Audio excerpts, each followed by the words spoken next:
Hey Ben, I was paired up in the first round of a weekly OTB Swiss against a 12-year-old rated 2000 USCF and change. I'm an old man rated 1600 and change. I haven't seen G3 Bishop G2 in the two nights, or most of the Caro to be honest. So I was out of book pretty quickly. I blundered a pawn early on move 10, thinking I had bishop takes G3 to win the pawn back at the end. But once we got there, I realized it didn't work.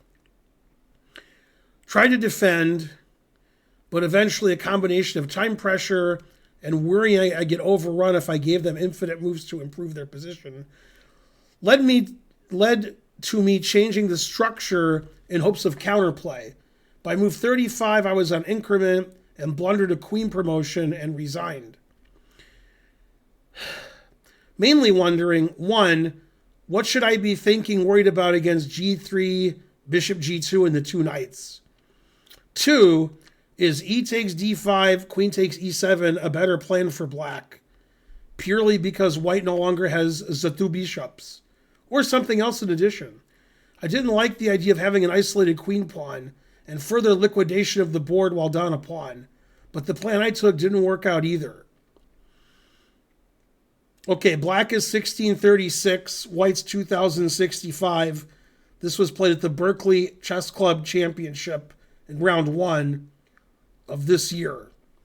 Time control is 90-30. Eh.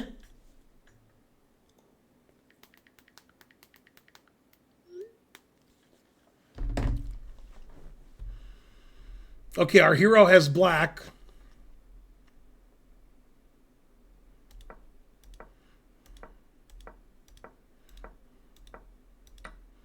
Still theory. Yeah, G3, Bishop G2 is normal. Yeah, you could just take everything on E4 and then play Queen D5 and go into an equal endgame.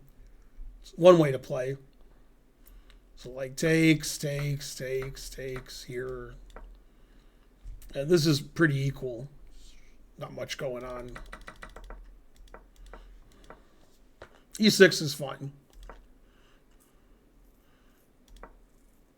Yeah, here you want to play Bishop B4, more aggressive than Bishop E7. Then play Queen B6 and put pressure on the queen side.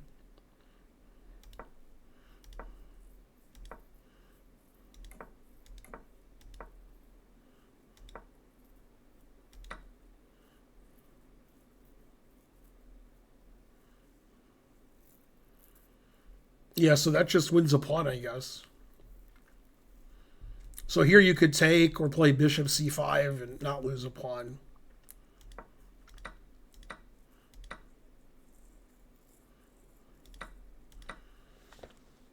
Yeah, the engine says if you just take and play Knight F6, you're worse, but not as much worse as if you do something else.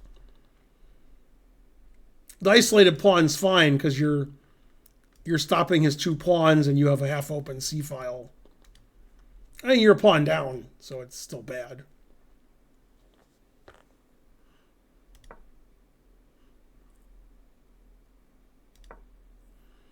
Now you realize Bishop G3 loses to Bishop E3, I guess.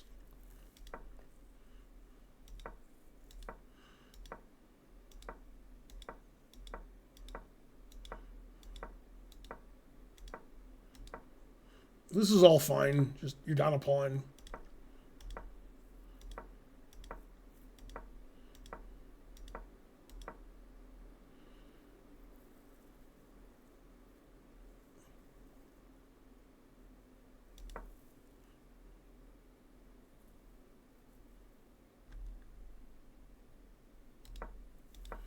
Wait, you can almost claim a draw.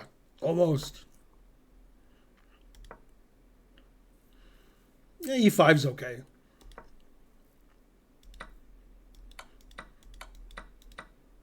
Still just down a pawn.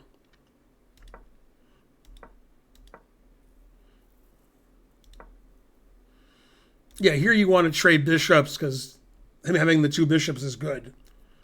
And then it's harder for him to win. You're still down a pawn, but Yeah, when you keep a lot of pieces on the board, the two bishops are going to be good.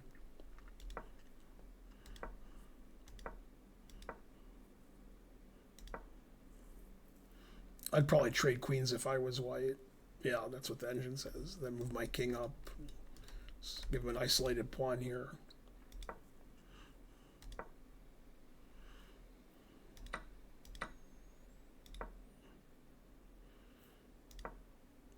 The queen e1's better. After queen e1, it's not even clear that you're losing because your queen is so active on e1, puts pressure here, and it can't be kicked off.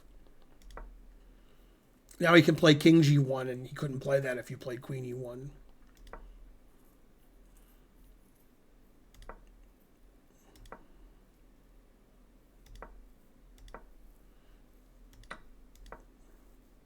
Yeah, you're playing good, except for your blundering of the pawn on the opening.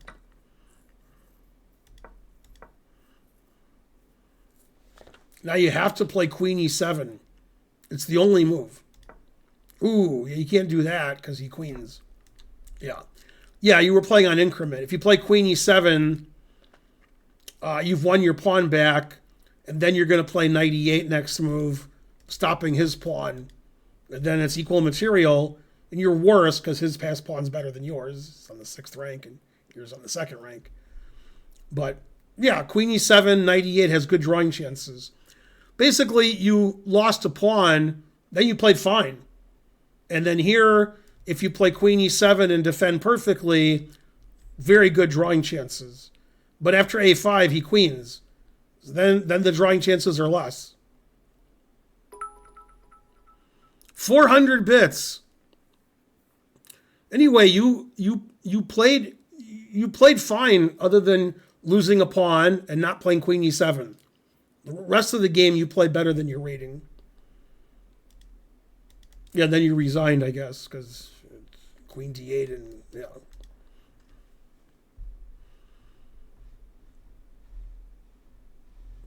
Yeah, bishop b4 in the opening's better and queen b6 and playing aggressively. Playing passively is okay, but losing the pawn on d5 wasn't okay.